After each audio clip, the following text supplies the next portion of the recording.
Assalamualaikum warahmatullahi wabarakatuh. Qibl Wahabl, adalah dua orang anak laki-laki dari Adam dan Hawa.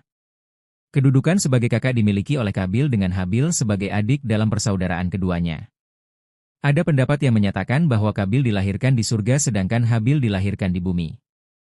Namun pendapat lainnya menyatakan bahwa keduanya dilahirkan di bumi. Pekerjaan Qabil di bumi sebagai petani, sedangkan Habil sebagai peternak dan penggembala.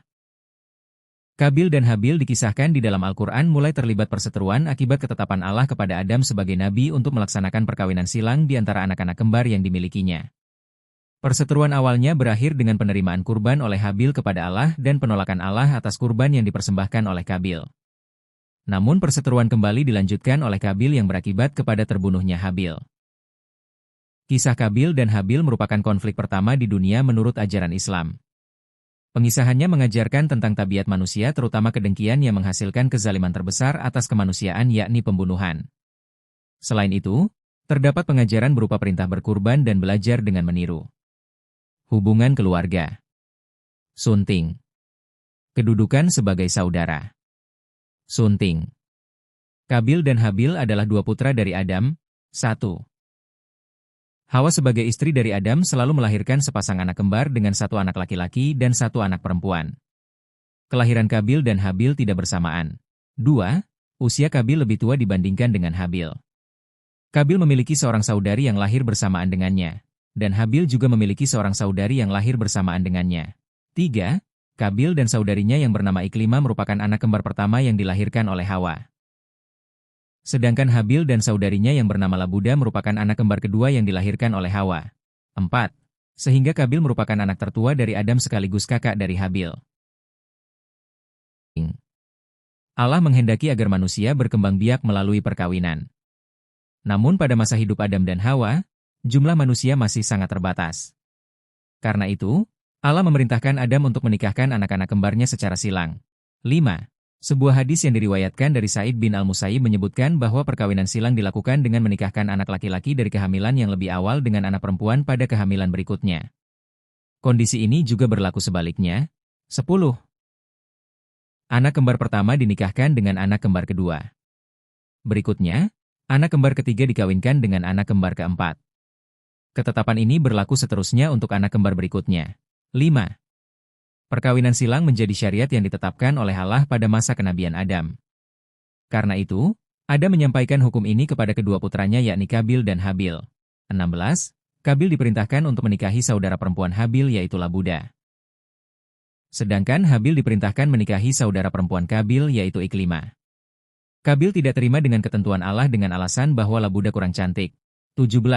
Sementara itu, Iklimah merupakan seorang perempuan yang cantik jelita sehingga Qabil ingin menikahi saudari kembarnya sendiri. 3. Penerimaan dan penolakan kurban oleh Allah.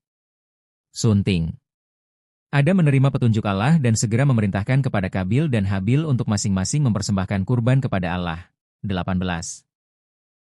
Tujuannya untuk menyelesaikan perselisihan mereka tentang perkawinan. Persembahan ini dilakukan untuk memohon keputusan dari Allah dan telah disepakati oleh keduanya.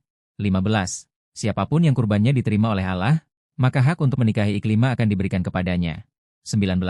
Bentuk persembahan kurban yang dianjurkan oleh Adam kepada Qabil dan Habil ialah hasil pertanian, hasil perkebunan atau hewan ternak. 20. Setelah memerintahkan pemberian kurban, Adam melakukan perjalanan menuju ke Makkah untuk melaksanakan haji. Qabil mendapatkan tugas untuk menjaga adik-adiknya. Dan Habil di dalam surah Al-Maidah ayat 27-30 mengajarkan tentang dampak buruk dari kejahatan, kedengkian dan kezaliman. Keikhlasan Habil atas kenikmatan yang diberikan oleh Allah membuat kurbannya diterima oleh Allah dan diberikan karunia dari Allah. Sementara itu, karunia ini mengakibatkan timbulnya kejahatan dan kedengkian pada Qabil sehingga membunuh Habil. Qabil sebagai pembunuh memperoleh kerugian di dunia dan akhirat. Sedangkan Habil sebagai yang terbunuh memperoleh surga dan dihapuskan dosa-dosanya oleh Allah. 31. Kedengkian sebagai tabiat manusia. Sunting. Kisah Qabil dan Habil pada intinya mengajarkan tentang kedengkian sebagai tabiat manusia. Kedengkian merupakan sifat membenci atas nikmat yang diperoleh orang lain dan mengupayakan agar nikmat tersebut tidak dimiliki oleh orang lain. Pengisahan Qabil dan Habil juga mengajarkan bahwa kedengkian dapat dihilangkan pada diri manusia dengan beriman secara benar. 32. Pembunuhan manusia merupakan kezaliman terbesar. Sunting. Pembunuhan Habil oleh Kabil dalam ajaran Islam diyakini sebagai peristiwa pembunuhan pertama di dunia. 33. Kisah pembunuhan Habil oleh Kabil disampaikan oleh Muhammad kepada orang Yahudi. Tujuan penyampaiannya untuk memperingatkan orang Yahudi bahwa pembunuhan merupakan kejahatan terbesar yang pernah dilakukan oleh manusia. Peringatan ini diberikan karena ajaran Islam meyakini bahwa orang Yahudi telah sering melakukan pembunuhan terhadap nabi dan rasul utusan Allah tanpa alasan yang benar. 34. Dalam ajaran Islam, pembunuhan yang dilakukan oleh Kabil atas Habil termasuk kezaliman yang paling ekstrim. Penetapan ini berlaku karena ajaran Islam hanya membolehkan pembunuhan dalam keadaan qisas dan peperangan untuk pembelaan atas agama dan negara. 35. Pembunuhan yang dilakukan oleh Kabil atas Habil dianggap sebagai tindakan sewenang-wenang yang menghilangkan hak hidup orang lain secara paksa. Terima kasih untuk semuanya yang sudah menonton dan mendengarkan kisah ini.